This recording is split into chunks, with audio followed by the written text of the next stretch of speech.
हे दोस्तों, welcome back to my channel. आज की इस वीडियो में मैं आपको बताने वाला हूँ क्लास 10 के बाद क्लास 11-12 में आपका सपना होगा कि जेई या नीट करें। ओके, तो इस सपने को पूरा करने के लिए इसको पढ़ाई शुरू करने से पहले इसका सिलेबस जानना बहुत इंपॉर्टेंट है। तो सिलेबस में सभी बताने वाला हूँ कोई जेई में और नीट में कौन कौन सा सिलेबस, कौन कौन सा चैप्टर आपको पढ़ना है। चाहे आप हिंदी मीडियम हो, चाहे इंग्लिश मीडियम हो, चाहे किसी भी एनी अदर बोर्ड्स हो, चाहे स्टेट बोर्ड हो, चाहे किसी भी Bihar board, UP board, MP board, Delhi board, चाहे झारखंड बोर्ड, चाहे किसी भी जैक बोर्ड, चाहे किसी भी बोर्ड से हो, एनी अदर राजस्थान बोर्ड, किसी भी बोर्ड से हो, तो सभी का सिलेबस सेम रहेगा। ओके, बस वीडियो को ध्यान से देखिए और वीडियो को लास्ट तक जरूर देखिए। ओके, बात करते हैं सिलेबस की। तो सबसे पहले बात करते हैं जेई या नीट। जेई का सिलेबस की बात करते हैं। जेई का मतलब जेई मेंस का सिलेबस क्या होता है 2024 या एनी अदर्स, मतलब सिलेबस तो वही रहता है।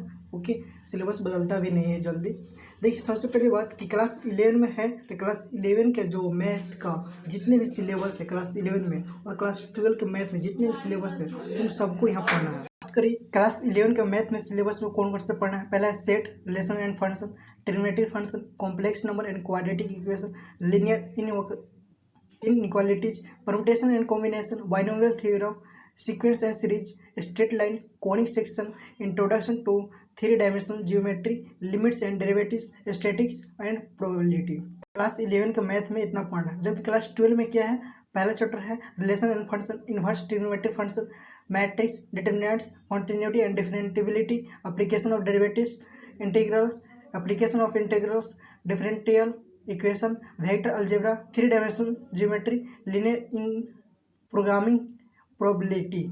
11-12 में मैथ में इतना पढ़ना है। और इसमें आता है फिजिक्स एंड केमिस्ट्री। तो क्लास 11 और 12 का जितने भी फिजिक्स एंड केमिस्ट्री का सिलेबस जो है करते हैं केमिस्ट्री का। तो केमिस्ट्री में पहला चैप्टर है क्लास 11 का some basic concept of chemistry, structure of atom, classification of elements and periodicity in property, chemical bonding and molecular structure, thermodynamics, equilibrium, redox reaction, organic chemistry, some basic principle and techniques, hydrocarbons.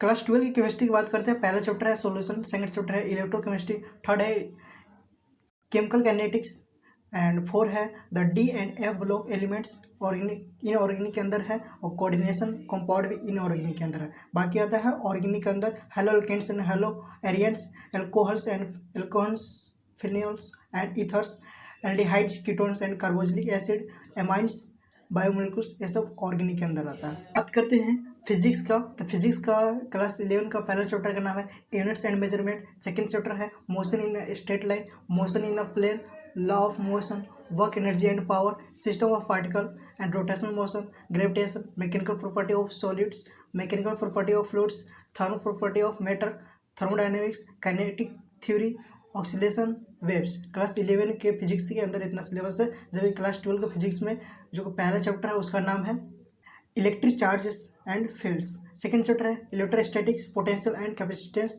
Third chapter है current electricity, fourth chapter है moving charge and magnetism, five chapter है magnetism and matters, six chapter है electromagnetic induction, seven chapter alternating current, eight chapter है electromagnetic waves, nine chapter है ray optics and optical instrument, 10 chapter है wave optics, 11 chapter है dual nature of radiation and matters, 12 chapter है atoms, 13 chapter है nucleic, और 40 chapter है semiconductor electronics materials device and simple circuits. ये रही आपका क्लास 11-12 का जो मैथ, फिजिक्स, केमिस्ट्री, ये तीनों का सिलेबस हो गया आपका जेई का। जेई मेंस का सिलेबस ये तीन ही रहता है, फिजिक्स, केमिस्ट्री, मैथ रहता है। तो 11-12 का जो फिजिक्स है, केमिस्ट्री है और मैथ है, यही आपका जेई का सिलेबस हो गया। बात करते हैं नीट का। तो नीट में कौन कौन सा सिलेबस पढ़ना है। नीट में बेसिकली यही सिलेबस रहता है, फिजिक्स, केमिस्ट्री और बायोलॉजी रहता है। तो सिलेबस यही रहेगा, मतलब केमिस्ट्री और फिजिक्स का सिलेबस यही रहेगा, सिर्फ मैथ नहीं रहेगा। तो फिजिक्स, केमिस्ट्री का सिलेबस आपको पता चल गया।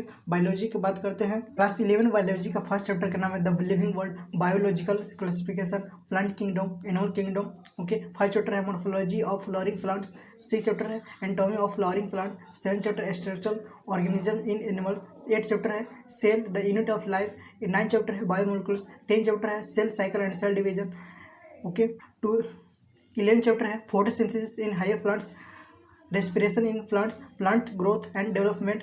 ओके, चैप्टर है breathing and exchange of gases, body fluids and circulation, excretory products and their elimination, locomotion and movement, neural control and coordination, chemical coordination and integration. 11 का बायोलॉजी के अंदर इतना चैप्टर है, जो कि पिछला जो सिलेबस देखिएगा टोटल क्लास 11 का बायोलॉजी के अंदर 19 चैप्टर, ओके। और उसमें जो पहला ओल्ड बुक है उसमें 3 चैप्टर हटा दिया गया है, transport in plants, mineral nutrition and digestion and absorption, okay. करते हैं क्लास 12 के बायोलॉजी के सिलेबस की बात करते हैं। तो पहला चैप्टर का नाम है क्लास 12 के बायोलॉजी के सिलेबस के पहला चैप्टर का नाम है sexual reproduction in flowering plants, okay. Second chapter है ह्यूमन रिप्रोडक्शन। थर्ड चैप्टर है रिप्रोडक्टिव हेल्थ। फोर्थ चैप्टर है principle of inheritance and variation.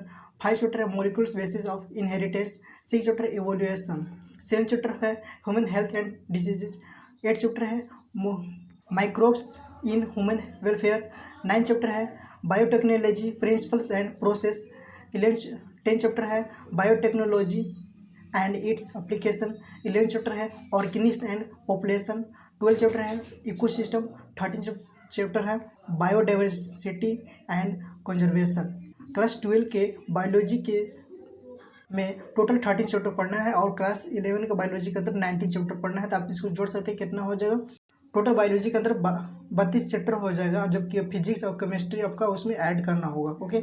तो ये रही आपका क्लास 11 एंड 12 का जो सिलेबस रहता है, वही आपका जेईई नीट का सिलेबस होता है। बेसिस यही है, आप जेईई नीट का प्रिपरेशन कर रहे हैं क्लास 10 के बाद 11 12 में, तो आपको सबसे पहले क्लास 11 के साथ बहुत अच्छी तरह से मतलब दोस्ती करना चाहिए। क्लास 11 में अच्छी तरह से पकड़ होना चाहिए, तभी आपका क्लास 12 में अच्छी तरह से समझ में आएगा। अभी आप क्वालिफाई कर सकते हैं जेईई नीट का प्रिपरेशन करने के लिए। ऐसे आप कमेंट करके बता सकते हैं कि आप लोग कहाँ से हैं और आप क्या चीज़ का प्रिपरेशन करना चाहते हैं, जेईई नीट या बोर्ड एग्जामिनेशन। अपना बोर्ड एग्जामिनेशन का नाम लिख के कमेंट करें और इस वीडियो को लाइक करके अपने दोस्तों को भी शेयर सब्सक्राइब कर दें, okay. Thanks for watching this video. मिलते हैं नेक्स्ट वीडियो में। जय हिंद, जय भारत, जय हिंद साथियों।